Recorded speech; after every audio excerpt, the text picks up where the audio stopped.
안녕하세요. 일단 우리 사회적 경제 이 컨퍼런스, 국제 컨퍼런스 개최하게 된 것을 진심으로 축하드리고 초청해 주셔서 감사합니다. 저는 오늘 이 대전환기를 맞은 현재 상황에서 사회적 경제가 어떻게 진화해야 되는가에 대해서 말씀을 드리려고 합니다. 저는 서강대학교 경영학부의 김용진 교수입니다. 반갑습니다.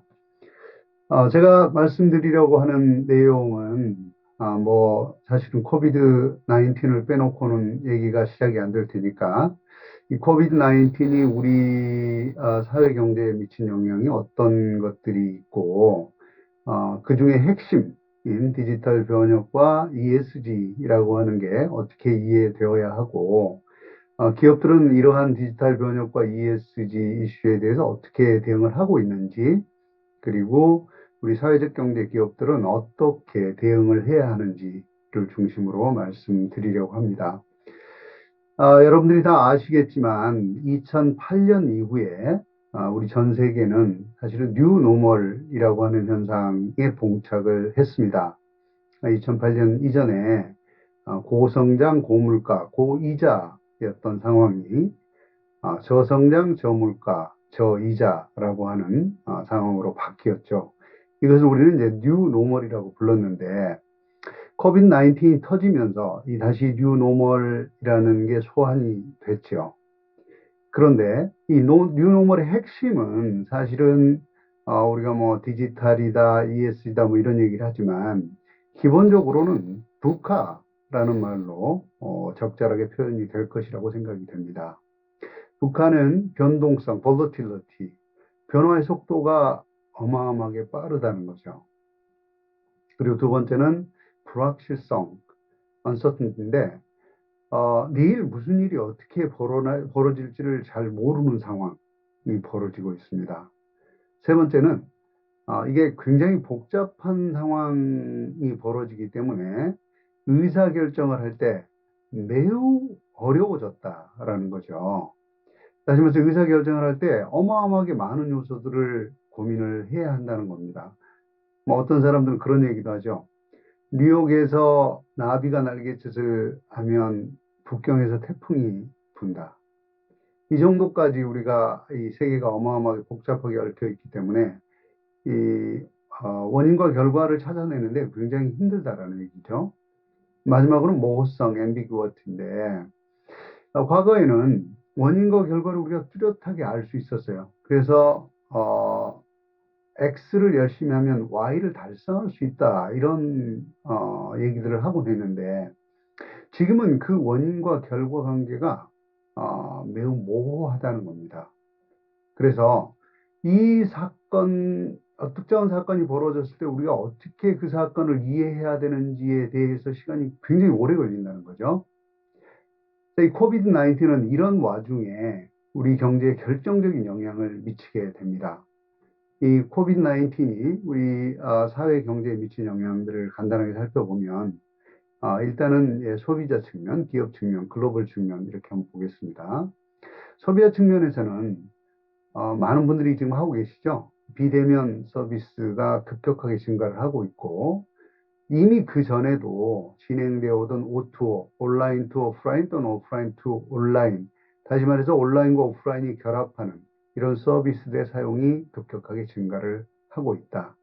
그러다 보니까 이제 돈을 지불하는 방식도 비대면 지불 방식이 훨씬 더 선호되고 있는 상황입니다. 그리고 셀프 서비스, 사실 이게 이제 디지털 트랜스포메이션이 확대되면서 일어나는 현상이기도 하지만 코비드 19이 또 미친 영향이기도 하죠. 셀프 서비스가 확대되고 있고 공유와 구독 서비스가 급격하게 증가하고 있다라고 하는 게 이제 소비자 측면의 영향이 되겠고요. 그래서 이제 기업 측면에서는 소비자들이 이렇게 변하다 보니까 좀 더 디지털로 빨리 변화해야 한다. 그리고 로봇을 생산해서 생산성을 높여야 한다. 그러면서 이제 디지털화되니까 플랫폼 기업들의 위상이 강화되고 있고 여기에 데이터와 AI의 중요성이 증가되고 있죠. 이런 것들이 궁극적으로는 기업들에게 어떤 압력을 놓고 있냐면 개인화 생산을 해라라고 하는 이 압력을 놓고 있습니다. 여러분들이 잘 아시다시피 글로벌 측면에서는 이미 신자유주의의 종말은 왔다라고 많은 사람들이 얘기하죠. 신자유주의는 극단적인 자유주의를 얘기를 하는데요.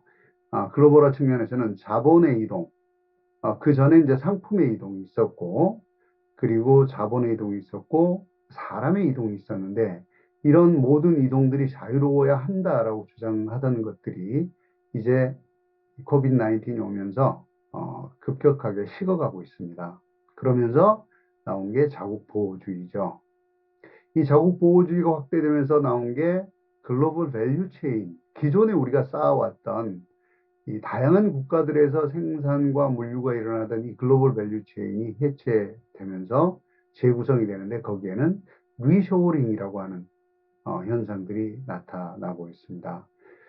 많이들 들어보셨겠지만 중국이 세계 제조 공장으로서 역할을 하다가 이제 이 미중 갈등 국면에서 역할이 제한적이 되고 원자재 가격이 급격하게 오르면서 특히 이제 미국의 경우는 리쇼어링이라는 형태로 제조기업들 불러들이고 있고 다른 서구 국가들도 대부분 리쇼어링이라는 형태로 제조기업들을 불러들이고 있습니다.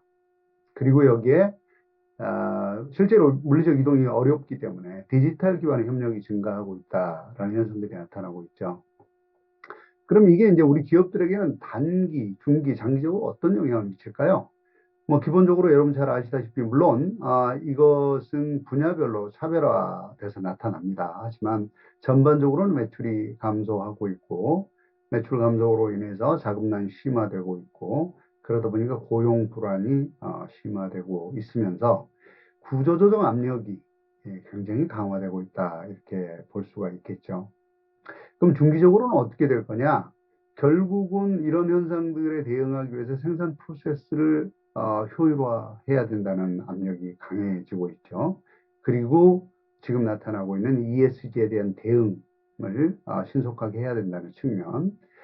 근데 여기 이제 핵심은 소비자들의 변화를 보시다시피 소비자들은 굉장히 이제는 이 맞춤 생산 또는 맞춤 서비스를 원하고 있습니다. 그러다 보니까 기업들이 맞춤화 생산 기반을 구축하고 데이터를 기반으로 해서 고객들의 니즈를 파악하고 그 니즈를 해소하기 위해서 제품과 서비스를 통합하는 이런 흐름이 중기적으로는 많이 나타날 것이다라고 보입니다. 그럼 장기적으로는 어떻게 될 거냐? 결국은 이제 디지털 트랜스포메이션으로 급격하게 변화하고 있기 때문에 디지털 적자 생존이 일어나게 됩니다. 그리고 이 디지털이 왜 필요한지는 조금 이따 또 말씀드리겠지만 이것에 기반해서 온디맨드 서비스를 해야 하는 모든 기업들에게 온디맨드 서비스를 해야 한다는 요구가 일어나고 있고 이 온디맨드 서비스가 글로벌로 일어나기 때문에 글로벌 역량 구축이 중요해집니다. 가장 중요한 것은 이미 지금 현재도 나타나고 있지만 ESG 혁신 그리고 이를 위한 연구개발 역량 확보 등이 되겠습니다. 이 ESG 또는 코비드 19이 활성화되면서 가장 중요한 두 개의 트렌드를 꼽으라면 결국은 디지털 변혁과 ESG입니다. 그래서 제가 디지털 변혁과 ESG에 대해서 조금 더 자세히 들여다보고 우리는 도대체 무엇을 해야 되는가라고 하는 쪽으로 움직여 보겠습니다. 결국 디지털 변혁이라고 하는 핵심 이슈는 이런 거죠. 이제 경제 패러다임 자체가 대량 생산 체제에서 개인화로 변화하고 있다. 즉, 온디맨드로 변화하고 있다. 이 그래프에서 보시면 아시겠지만, 과거에는 가내수공업 형태의 다양성이 있다가 대량 생산으로 움직였다가 이제는 개인화로 움직이고 있다. 이런 얘기가 됩니다. 그런데 지금 이제 우리 특히 중소기업들의 경우는 이 개인화라고 하는 것은 거의 불가능하죠. 왜냐하면 이렇게 하려면 너무 많은 시간과 노력을 들여야 하기 때문입니다. 그래서 우리가 이걸 가치원가 딜레마라고 하는데 이걸 해결하는 게 바로 디지털 트랜스포메이션이다 이런 얘기고 그럼 디지털 트랜스포메이션은 어떻게 하는 거냐? 많은 분들이 이제 조금 헷갈리시죠? 디지털 트랜스포메이션 뭐 이러면 대충 뭐 AI, 빅데이터, 클라우드 컴퓨팅 이렇게 얘기하시는 분들이 많을 텐데 그런 게 아니고 디지털 트랜스포메이션이란 기업들이 가진 소재, 프로세스, 자원을 표준화하고 모듈화하고 디지털화해서 온라인에서 오프라인을 컨트롤하게 함으로써 온디맨드 서비스를 가능하게 하는 것이다 라는 얘기입니다. 여기 이제 핵심이 이거죠. 왜 우리는 디지털 트랜스포메이션을 하는가? 결국 답은 온디맨드 서비스다. 네, 온디맨드 서비스는 고객이 원하는 시점에 원하는 장소에서 원하는 형태로 고객의 문제를 해결하는 것을 말합니다.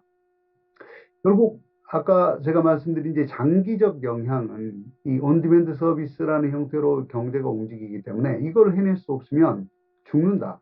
근데 그것의 기반이 바로 디지털 트랜스포메이션이다. 이렇게 보시면 되겠습니다. 이 전체적인 흐름을 간략하게 정리해보면 이렇게 됩니다. 기존에 우리가 갖고 있던 오프라인의 데이터들을 온라인화함으로써 데이터 기술이 발달을 했고, 기존에 갖고 있던 물리적 기계들을 자동화하면서 프로세스 기술이 발달합니다. 근데 지금은 우리가 이 두 개가 디지털 변혁이라는 이름으로 제품 기술화되고 있는 것이죠. 이게 이제 우리가 얘기하는 뭐 스마트 머신, 또 뭐 스마트 시티까지를 포함해서 전체적으로 이제 그렇게 흘러가고 있다고 보면 되겠고요. 이 변화가 구체적으로 나타나는 게 이 글로벌 탑 10 컴퍼니의 시가총액, 주식의 총액을 얘기하죠. 총액을 얘기합니다. 2008년 12월 거를 보시면 여기에 페트로차이나라든지 엑산모빌이라든지 또는 가스프롬이라든지 로얄 더치스, 시노펙 같은 에너지 관련 회사들이 대부분입니다. 근데 2021년 5월 1위가 애플이죠. 애플, 마이크로소프트. 심지어 사우디 아람코가 3위를 하고 있으니까요. 거기에 아마존, 구글, 페이스북, 텐센트, 테슬라, 알리바바 이런 회사들입니다. 이 회사들 뭐 하는 회사들이죠? 전부 다 디지털 서비스 하는 회사들입니다. 플랫폼 회사들이기도 하고요. 이렇게 변화하고 있는 거죠. 이게 구체적인 모습을 좀 보면 이렇게 됩니다. 그러니까 과거에는 이 꼬마가 그림을 그렸어요. 전 세계에 딱 하나밖에 없는 인형을 만들어라. 그 불가능합니다. 왜냐하면 공장에서는 인형을 하나만 만들어주지 않기 때문이죠. 그런데 이 꼬마가 그린 그림을 사진으로 찍어서 여기 회사에 보내면 디지털로 패터닝하고 디지털로 프린팅하고 디지털로 커팅해서 봉제를 하면 됩니다. 그렇기 때문에 아주 싼 가격에 만들어낼 수가 있죠. 이게 사실은 본질적으로 디지털 트랜스포메이션이라고 볼 수 있습니다. 자, 그리고 이 코비드 19이 지나면서 가장 각광받고 있는 게 식품 산업이죠. 지금 CO2를 가장 많이 배출하는 산업이 목축업이라고 합니다. 소가 만들어낸 이산화탄소가 가장 많다고 하죠. 근데 이제는 소를 길러서가 아니고 고기를 아예 만들자. 물, 공기, 단백질만 있으면 만들 수 있는 건데 그래서 여기 이제 비욘드 밋이라든지 임파서블 푸드라든지 멤피스 밋 이런 회사들은 이 육고기를 만드는 회사들이고요. 저스트는 물, 공기, 단백질을 가지고 계란을 만드는 회사, 무프리는 물, 공기, 단백질을 가지고 우유를 만드는 회사, 그리고 핀레스 푸드는 물, 공기, 단백질을 가지고 연어와 참치를 만드는 회사입니다. 그리고 이런 재료들이 있으면 자기가 원하는 음식을 만들어 먹을 수 있는 3D 프린터가 나왔죠. 이런 형태로 변화하고 있습니다. 자, 여기에 이제 그 버버리 같은 럭셔리 패션 브랜드도 참여하고 있죠. 이 버버리의 비스포크 서비스라고 하는 게 있는데 트렌치 코트 있죠, 바바리 코트. 트렌치 코트를 고객이 직접 디자인하고 주문할 수 있도록 합니다. 그래서 그걸 하기 위해서 실루엣, 원단, 컬러, 디자인 등을 개인 맞춤형 서비스로 제공하는데 약 120만 개 조합을 제공하고 있습니다. 또 다른 회사로는 지멘스 스마트 팩토리가 있는데요. 지멘스 스마트 팩토리는 디지털 트윈이라고 하는 것을 적극적으로 활용을 해서 고객이 직접 디자인을 합니다. 그러면 실시간으로 제작을 하는데 약 99.7%의 제품이 주문 후 24시간 이내에 출하가 됩니다. 이 공장에서는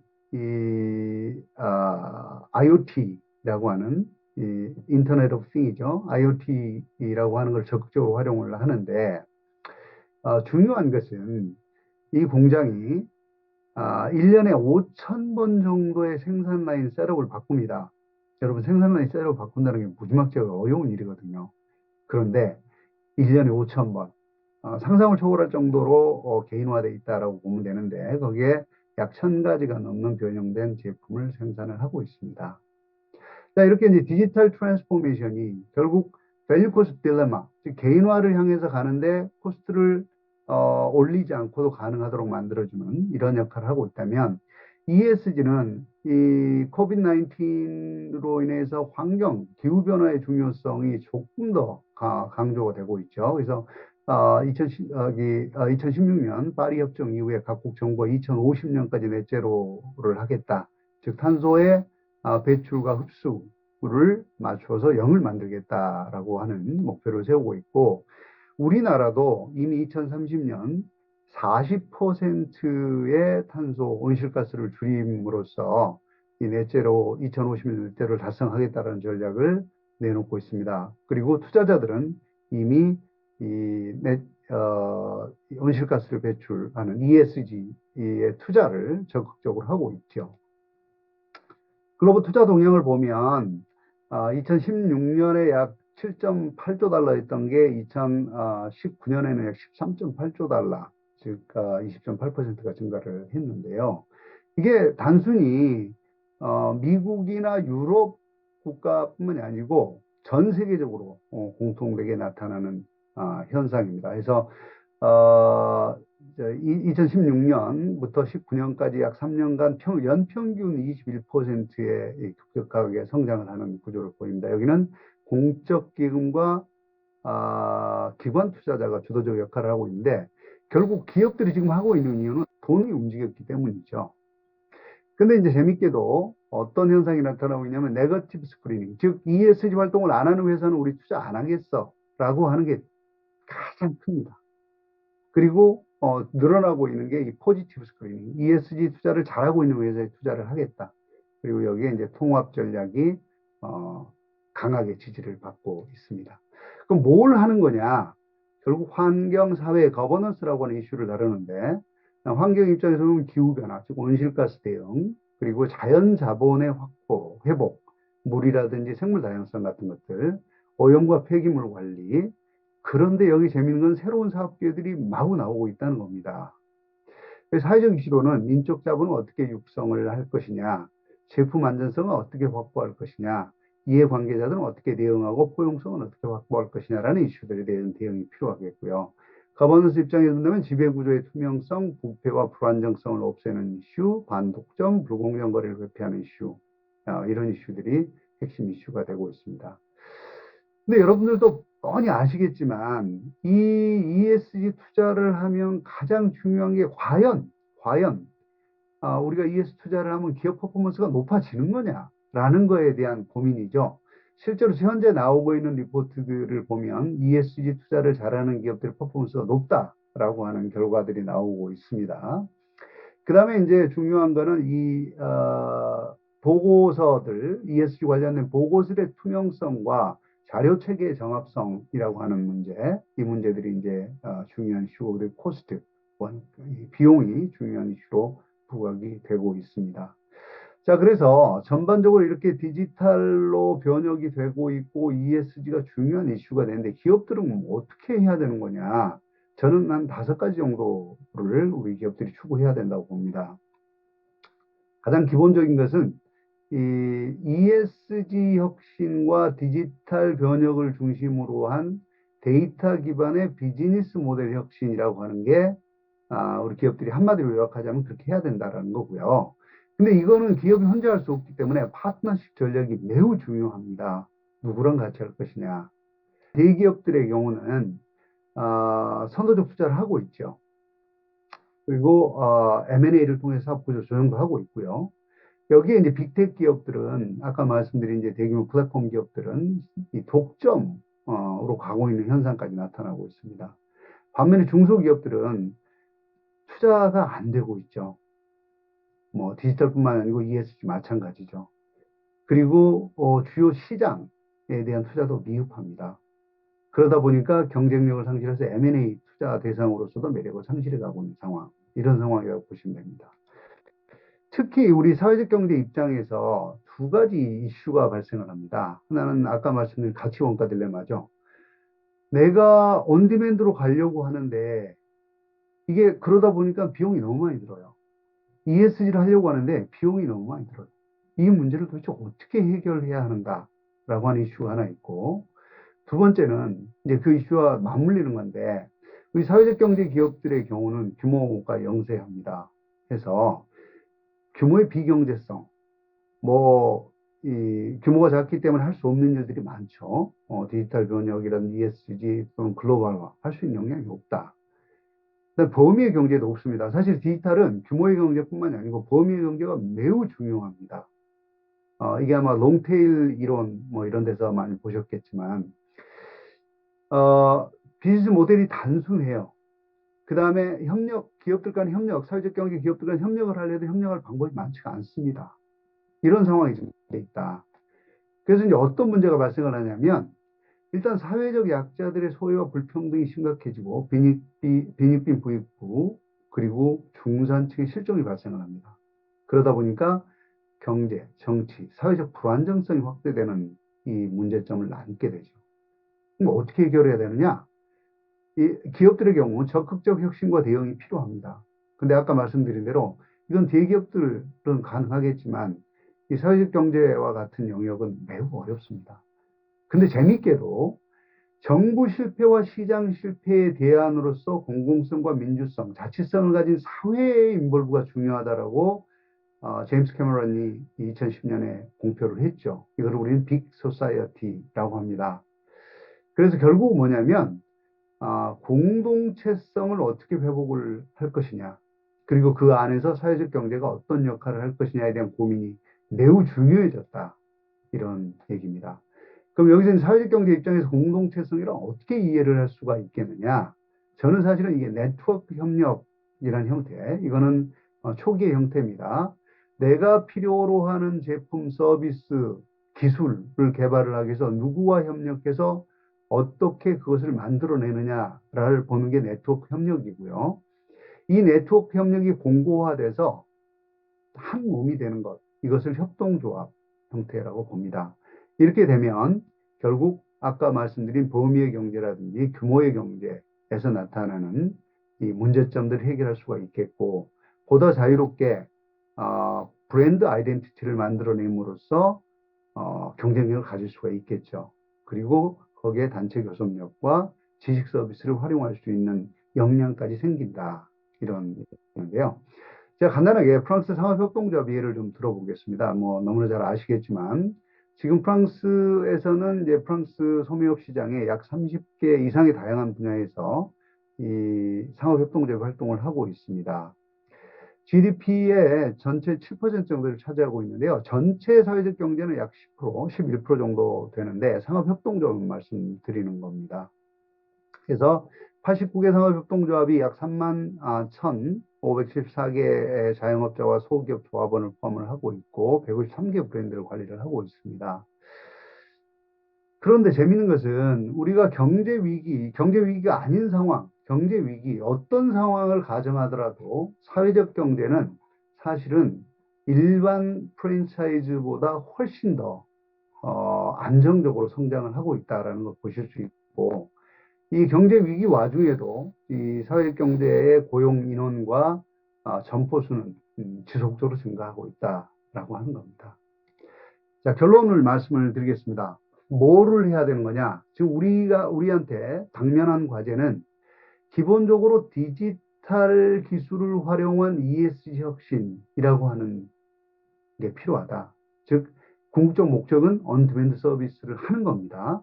근데 온디맨드 서비스를 하는데 이미 소비자들과 시장은 ESG라고 하는 강력한 이니셔티브를 수용하지 않으면 기업의 제품을 사지 않겠다 또는 기업에 투자하지 않겠다는 흐름이 있기 때문에 이거 반드시 어드레스 해야 됩니다. 그래서 ESG 혁신 전략이 반드시 필요하고, 근데 이 디지털을 기반으로 한 겁니다. 그 다음에 중요한 것은 우리가 많이 놓치는 겁니다. 내가 가장 환경 친화적인 제품을 만들었고 가장 기술적으로 뛰어난 제품을 만들면 고객들은 과연 사는가? 절대 그렇지 않다. 그렇기 때문에 고객 수용성을 어떻게 높일 수 있는가에 대한 디자인 전략이 반드시 필요하다. 그리고 그 다음에야 그럼 우리는 어떤 투자를 해야 되는가? 우리의 생산 운영 시스템은 어떻게 바뀌어야 되고 우리의 자원은 어떻게 바뀌어야 되는가를 고민을 할 수 있다. 그런데 이것을 혼자 할 수 없으니까 이 사회적 경제의 협력 생태계를 구축할 필요가 있다. 이런 말씀을 드릴 수가 있겠습니다. 그래서 이게 이제 우리 사회적 경제 영역만 할 수 있는 건 아니고요. 정부 지원이 필요합니다. 그래서 지금은 이제 우리가 이 공동체성의 회복이라고 했는데 사실은 우리는 이 공동체라는 것에 대해서 제대로 교육을 받지 못하고 자라온 세대이고 우리 아래 세대들도 사실은 그런 교육을 제대로 받지 못했습니다. 그래서 이 협력을 위한 전문가가 굉장히 필요합니다. 그리고 두 번째는 이런 협동과 협력을 위한 교육이라고 하는 게 필요하죠. 그 다음에 이제 이게 만약에 협력을 위한 이 전문가가 나오고 협동을 위한 교육이 돼 있어서 자, 우리가 협동조합을 한번 해봅시다. 또는 네트워크 협력을 해봅시다. 이렇게 됐다라고 한다면 이걸 어떻게 확대할 것인지에 대한 전격적인 지원이 필요하겠죠. 저는 그것을 협력 사업만을 위한 기금 조성으로 해결할 수 있다라고 생각을 합니다. 협동조합이 아니고 협력 사업을 위한 별도의 기금을 조성을 해서 이 일을 해나가면 좋겠다. 근데 여러분, 뭐 협동조합을 만든다고 다 해결되는 건 아니죠. 사실 협동조합이라고 하는 것은 근본적으로 최초의 신뢰 위기. 자, 우리가 이 조합을 만들면 과연 성공할 수 있느냐에 대한 이 위기가 있습니다.